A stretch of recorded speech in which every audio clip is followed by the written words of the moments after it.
Who makes the ultimate decision When we do the guidelines, about being, like, we're cut up and say this person is going to get arrested? oh, you're talking about a contempt now, okay? A case brought in for contempt.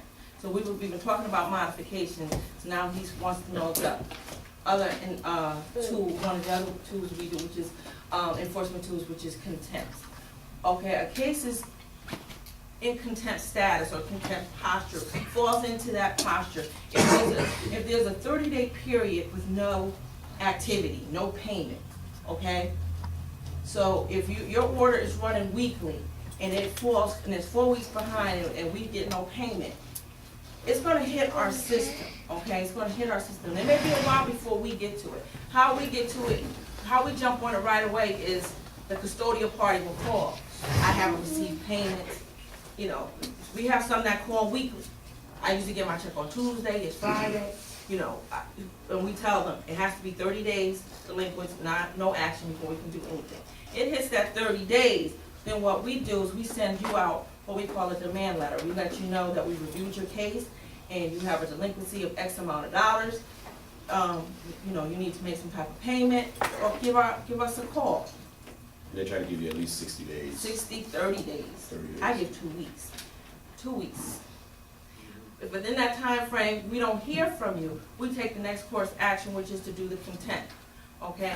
When your case is brought into contempt, what warrants, there are 3 criteria in order for you to be found in contempt.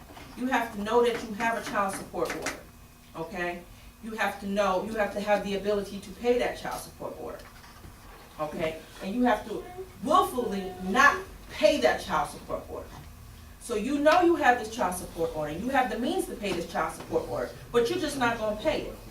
The court will make the determination if you are in contempt. And those are the 3 criteria that the family magistrate uses. Yes, I'm sorry, you had to hear it before. So by law it's 30 days? 30 days delinquency, 30 days no payment before we can even do anything. But yourself, you said 2 weeks? Before we can do anything, okay? But yourself, you said you give 2 weeks.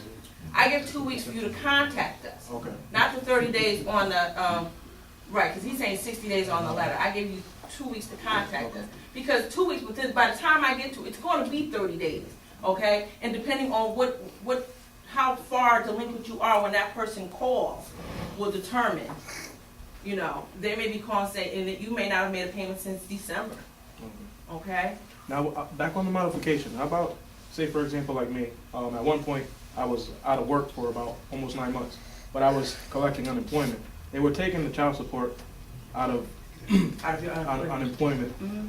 And then at one point, something happened where I didn't have unemployment at all. So I was trying to get it modified through the court system, and I did all the, you know, everything I had to do.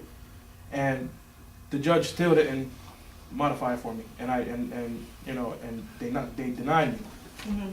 And I have proved that I didn't have any income. And I was able to prove that at one point I was collecting child support, but they had stopped it for a reason that there was somebody was using my social security, so it was fraud involved, and it was under investigation. The unemployment, you mean? Yeah. Mhm. So by them doing all that, at one point I showed good faith in trying to make payments, like whatever I could.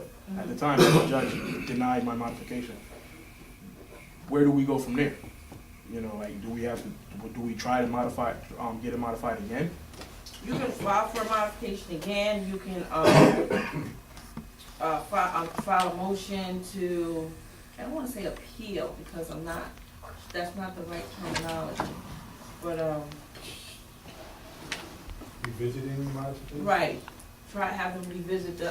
Well, no, I'm good now because I've been working for the last 2 years. But there's a lot of men that But have there's that men like situation, though. where in my situation right Right. now where I haven't received income tax because I'm still paying on the child back support. tax. This will be my first year after 7 years getting my income tax. You know what I mean? Mm. And I finally got caught up. Mm. You know, and sometimes the mothers still say, I put it out there, I pay $150 a week Mhm. that they take out of my check. It's still not enough. Mhm. You know what I mean? And they want more. They want more. You know, so I'm at that point now where my kid's mother wants more.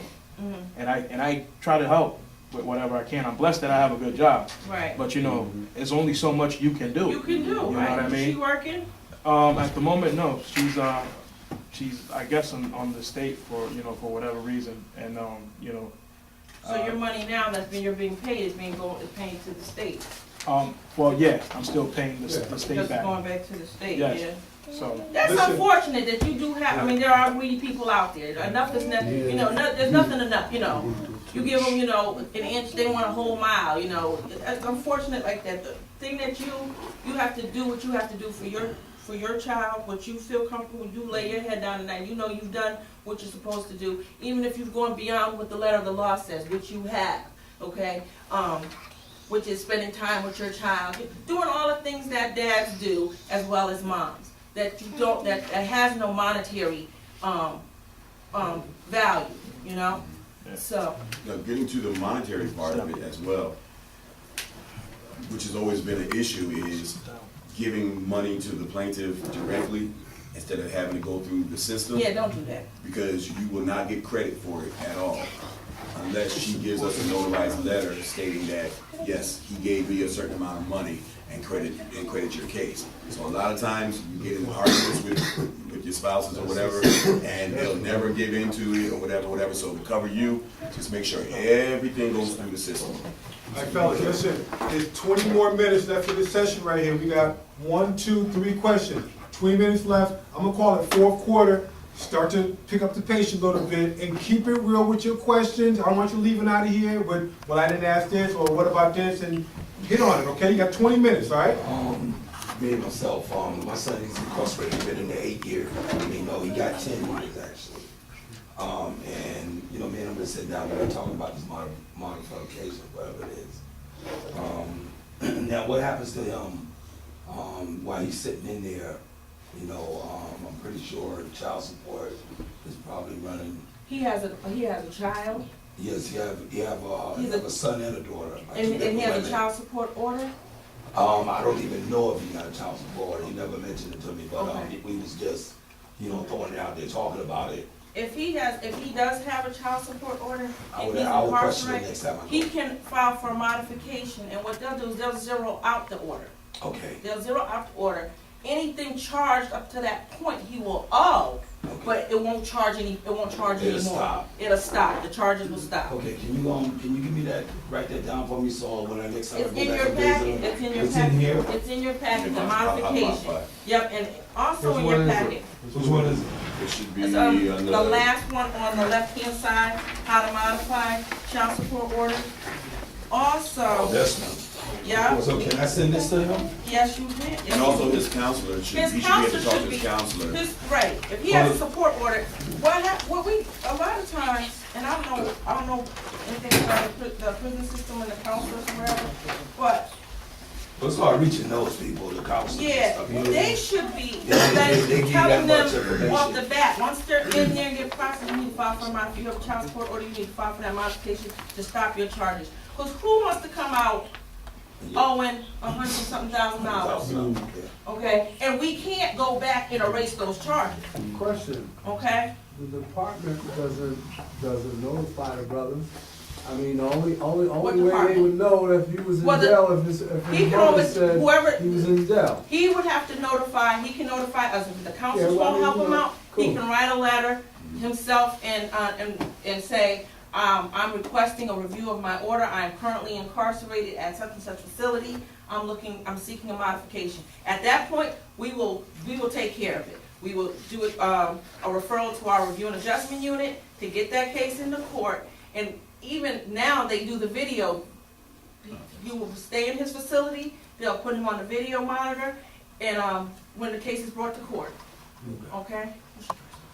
Yeah, that was sort of like my problem. I was incarcerated, and because they never served me with I was never served with the actual child support. I guess the sheriff's supposed to serve you, and that gets For what, for what for part? child support. Okay, Now, what is your definition of serve? He didn't put it in your hand? Is that your definition when you say I what never to serve? seen. I Did they leave it somewhere? no. At He your said- address? he's- what he said was he served me at my address, At your address? at my residency. Mm-hmm. But at the date and time, I showed the judge that I was incarcerated. And Somebody else was living there? I'm I asking these don't know. questions like, Yeah, I if know, your I mom know. lived there and they left the paperwork at your house, because they don't have to serve you in your hand. I understand Okay. that, but Well, was that is supposed to give it to you? And they're Okay, supposed so to you got contact it. the office saying, he's in, whatever the situation is. Exactly. Don't hold it, because then as far as the state's concerned, He you've been got it. notified, yeah, exactly. so Go in that ahead. event, Wow. in that event, he said I was served with the paper. Mm-hmm.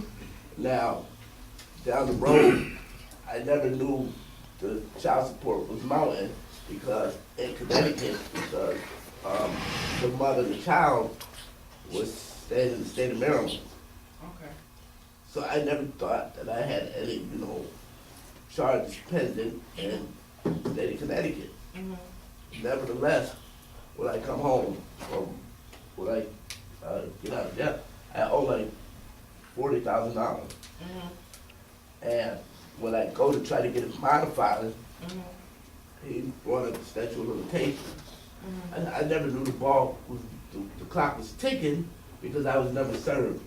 And then I went on to say, the sheriff said you were served at this particular address on that particular date. Mm-hmm.